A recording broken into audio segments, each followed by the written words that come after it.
Hello again, Jim Dowson, guest reporter with the Templar report. Now I want to speak to you today about something that's really serious and possibly the biggest risk to our national and independent freedom that I've ever came across. It really is that serious, and it does affect you personally and your family and me.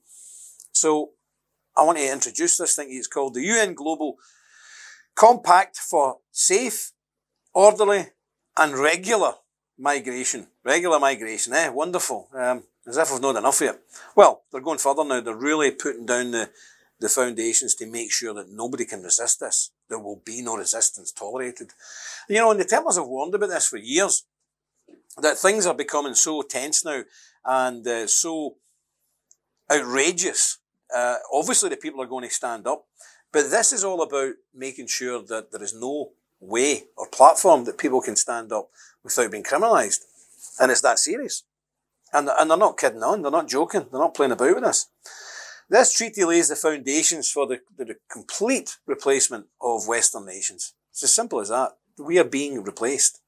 And it's not all the immigrants' fault, because our birth rate is being vastly outstripped by our death rate. And you don't have to be a demographics expert or a professor in a university to understand that if there is more people dying than people being born, the game's over.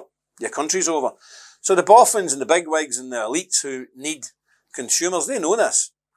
So they've thought to themselves, okay, our people are dying, we'll just replace them. And we'll replace them by third world migrants. And that's what's happening. And no criticism of this will be tolerated. So this is what this treaty is all about.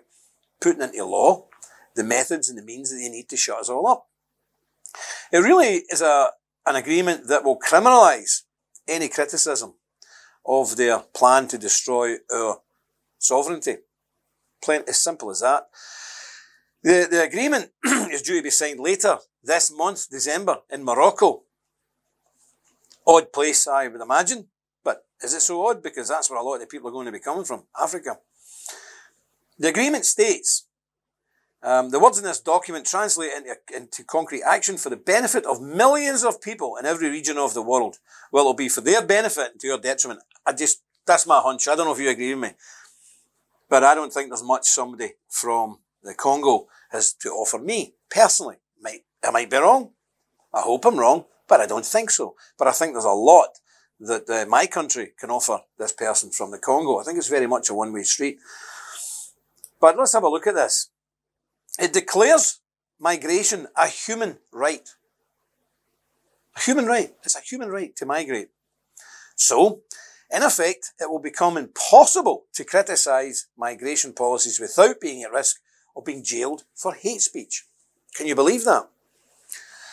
So, we've seen over the last few years that if you speak out against even militant Islam, Islam in general, LGBTQ plus goodness knows what, if you speak out about any of these things, you'll be deplatformed. Some people have been prosecuted. Some people have lost their jobs. We're not talking about some people here, i.e. 10 or 12. We're talking about hundreds, if not thousands of people. And the deplatforming of organisations across the West has led to the job losses of thousands of people on our side of the fence, on the right-wing conservative side of the fence. Thousands of people have lost their jobs because of this. And that's about speaking out against jihadis. Now they're saying if you speak out against migration, period, migration, if you criticise migration, you will be in breach of human rights legislation, which makes such criticism a hate crime. And you could be imprisoned. I'm not kidding on, I'm not joking, it's here. This is serious, this is actually happening. And what's very worrying is, I've seen documentation that I'll make available to you at some other time, but it's real, that they're talking about now giving people who run like a Facebook page or some other kind of social media page jail time from 6 months to 7 years if you're an admin. Not the person who wrote it, just if you're an admin on that page. Can you imagine that? How many pages are you an admin on? I'm an admin on a few. How many pages are you an admin on? 4 or 5? You? 12. So the guys in this office are admins on, between them, almost 20 pages. So it means if somebody goes on to one of those pages, writes something, I do not like immigration, they could go to jail for 7 years. How will that affect you? I mean, this is really serious stuff. And we're going to see now men separated from the boys, because all these people who boast, I'll stand, I'll fight, do the rest of it, when they're threatened with 7 years, I would imagine there's a lot of sites going to be looking for new admins. But this is what they're at. It's the reign of terror is now descending upon the West. And it is Gorbachev, the other day of all people. Gorbachev came out and said, what I see in the EU is a rerun of the Soviet Union. Now, Gorbachev knows his stuff. And if an ex-communist leader of the USSR says the European Union is actually a rerun of the Soviet Union, I'm going to listen to Gorbachev. We need to wake up. This is really serious. And of course, this will impact Canada, America, and other Western nations. It's not just Europe's getting it. But let's have a look. What's the big problem with the migrants? Is there a crisis, really? Is there? Well, at the moment, there's 260 million migrants worldwide. How many immigrants do you think they're sent to your country? And we're looking at figures over the next 20, 30 years where there could be several billion migrants, mainly coming from sub-Saharan Africa, pouring into the West. These aren't doctors or dentists or engineers with skills. These are poor people coming out of the bush to come to the West for a new life. Now, no harm in them. I'm a Christian. People need a new life, they need a new life. But hey, listen, my kids need a life. My grandkids need a life. And if our country's flooded with millions of very primitive, uneducated people, our life's going to deteriorate rapidly. And you know it. Everybody knows it. The government know it. That's why they're bringing out this law that they can throw you in jail for daring to criticise it, because they know everybody's going to criticise it, but you're going to go to jail for it. It really is a terror sweeping the land now. So even criticising not just migrants, but criticising the policy of migration could become, and will become, a criminal act. So they're talking now that any social media platforms or news outlets, and the mainstream media should pay attention here, even if they criticise it, the governments will have the power to close those outlets down. I mean, this is something that I don't think we've seen since the days of Stalin. But this is actually what's happening. And in the West, I'm sad to say that many, many people know this, especially in Europe. We're a bit ahead of our American brothers on this. We know about this because we've had it for about 30 years now. Our American brethren are only just getting it now. But in Europe, we've no excuse. We've known about this kind of stuff for about 30 years, and we've been having to live with it for 30 years. And what's been our reaction? Well, our reaction is this. We'll hold a march. There's a big march on in Britain. What's this big march in Britain? What date's it? December something? Is it 9th? 9th? Something like that?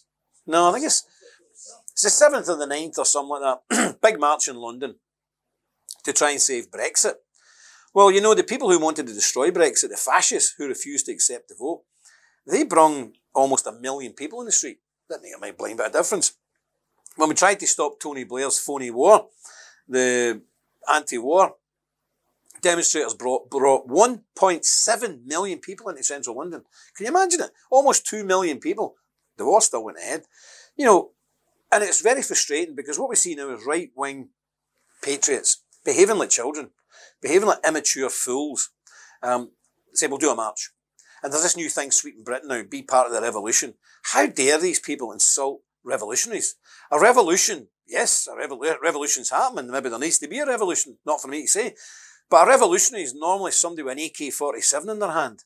It's a revolutionary, not somebody with a can of beer and a wee flag wandering down the streets of London saying, listen to us because we're really unhappy. Do you honestly think the ruling elite are going to listen to you? Do you honestly think they're going to do anything about your protestations? Not in the slightest. 17 million people voted for Brexit. And I told you the day after, if you remember right, I made a video. I told you the day after, it's never going to happen. They will not let Brexit happen. It will not happen. And there's all this smoke and mirrors now about hard Brexit, soft Brexit, we're getting a deal off the EU. Look, it's all kidology from the Tories who say they want out to the Tories who say they want to stay in. It's all fake. It's all fake. How do I know it's fake? I'll tell you why. The euro, even though Britain's not in the euro is controlled by London. The euro is controlled by the London financial institutions. We have got them by the proverbials. If they mess us about, we can just say, okay, and turn off the euro for a week. Can you imagine it? There'd be real revolutions in every country in Europe and the EU would collapse. That's how strong a position we're in regarding negotiation. We hold their money. We hold their entire infrastructure of the euro financial system. It's held in the UK, in London and operated by and through the financial institutions in the City of London.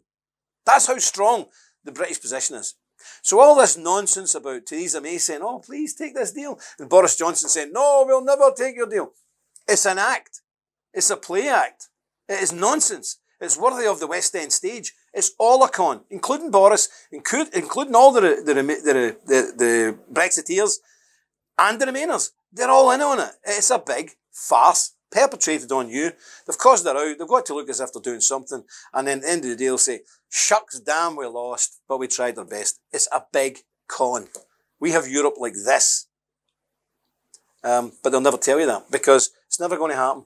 And they want an easy way to get out of this. So again, I would say to people that until you realise that the only thing that will probably save this country now is either a Muslim takeover, and that'll sound strange, but they'd probably fix it, or a genuine grassroots revolution from the workers across this country down in tools and taking to the streets and saying, no, we've had enough. Because it was the working class that voted for Brexit. And if the working class stood up in their millions against the elites, yes, we could win Brexit. But I'm telling you right now, the elites will put the soldiers in the streets. They will fire bullets at you. They will lock you up. They will kill you rather than give in and leave the EU. I'm telling you, that's a fact. So all this talk about being a revolutionary, walking down the street, doing a demonstration, it's nonsense. It's immature, infantile, and I also believe it's cowardly because you know deep in your heart it's a load of nonsense, a crock of nonsense. But rather than be a man and stand up and actually risk yourself, risk your life, risk your career, risk your house, risk everything, if you really love your country, you're content in doing these daft, futile, stupid, infantile, juvenile marches. Yes, Britain needs a revolution, but a revolution is not wandering down the street waving a wee flag and drinking a can of Stella and chanting some small chap's name. It's nonsense. So, you know, if you're not going to really try and mobilise the whole nation, forget about it. Stop moaning.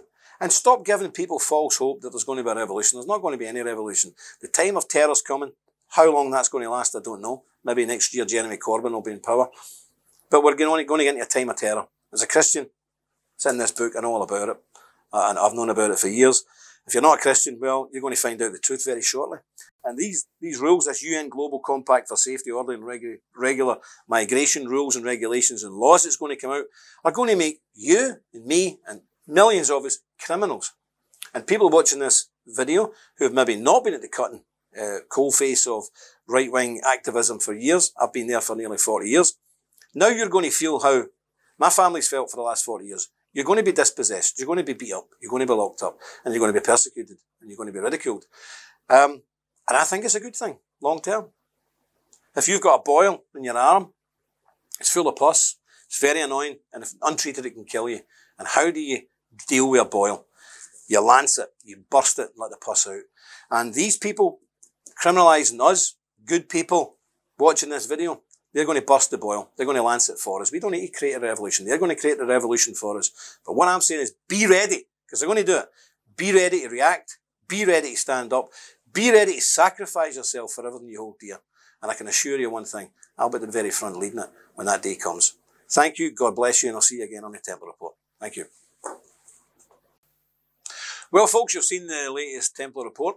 Very serious matter, as you know. And unless people engage and band together, we've no chance of really surviving any of the onslaughts from the left-wing media, the crazy politicians, the social justice warriors, and every other crackpot out there who's determined destroying our countries.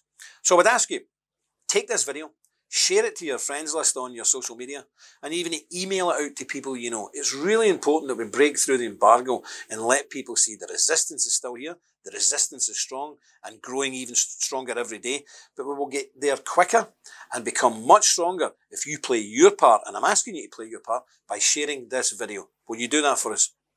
Thank you very much. God bless you. The threat is real, and we are on the front line. In a world of misinformation and attacks from the left and mainstream media, censorship, deplatforming, it is time to call out the fake news and bring you the truth. We are the Knights Templar. Visit our website and join today. We are the Resistance. Deus Vult.